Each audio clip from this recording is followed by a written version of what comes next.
plan on starting from the person with the most defined stronghold. So let's go to the library. Lisa should be there. Stronghold. That's an, interesting word to use. Maybe den? No, that's even worse. How about layer?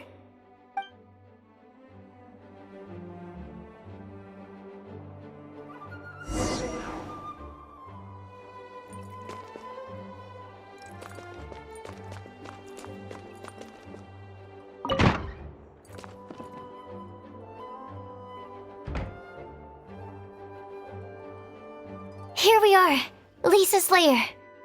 Oh no, that was a bad word choice. And now Sucrose is using it. It's all my fault.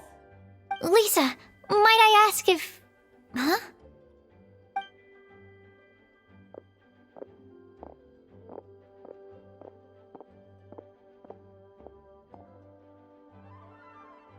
Sucrose.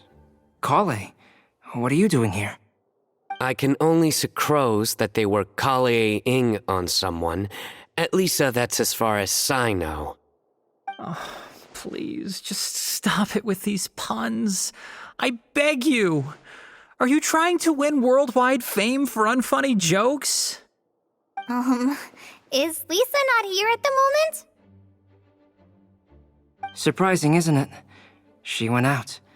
I'm afraid it's just us here looking for information. Except me. I'm not here for information. Like you, I came here for an abortive search for the librarian, who is also my academia senior.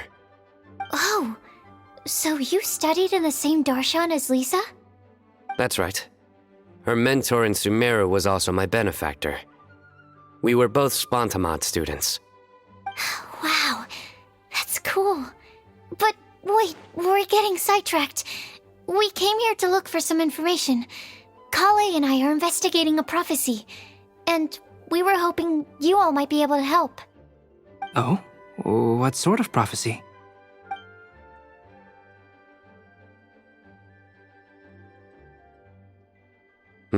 I see. You want to ask them about the flower that is not of this world, and me about the one who would never lie. But there's no rush.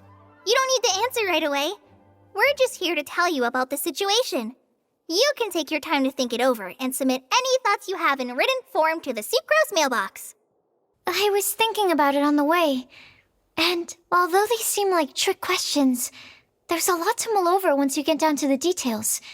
A quick answer off the top of your head might not go into enough depth. So, I decided to place a mailbox next to the alchemy crafting table. Everyone can submit their written answers there when they're ready. We don't have to call it the Sucrose mailbox, though. It could just as well be called the Sucrose and Kale mailbox. Or even the Sucrose, Kale, Traveler, and Paimon mailbox. I think in this case, we can just go with your quick answer off the top of your head. Sounds like a good solution. Certainly more reliable than verbal discussion alone. Agreed. Certainly when it comes to discerning whether someone is a liar or not, you cannot simply take them at their word. Understood. Once we've had a look into it, we'll place our replies into your mailbox. Thank you all so much. Okay, let's tick them off the list and carry on working our way down. Already done.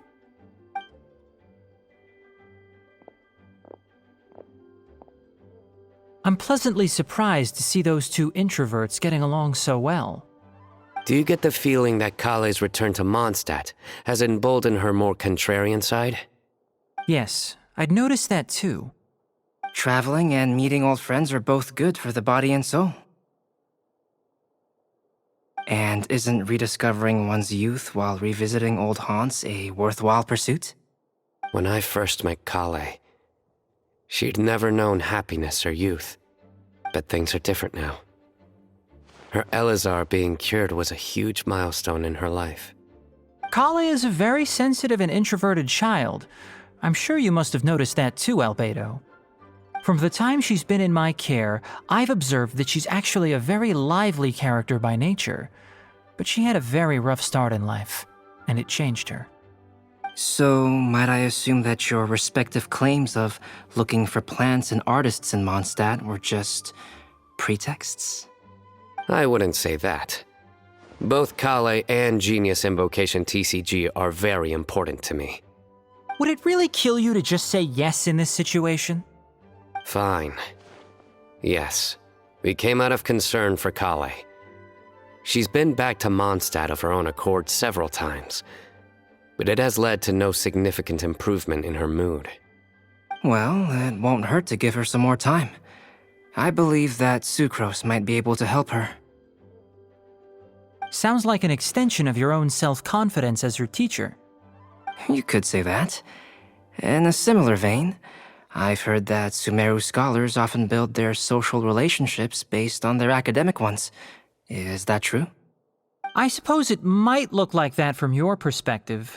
Sumeru society is something of a special case.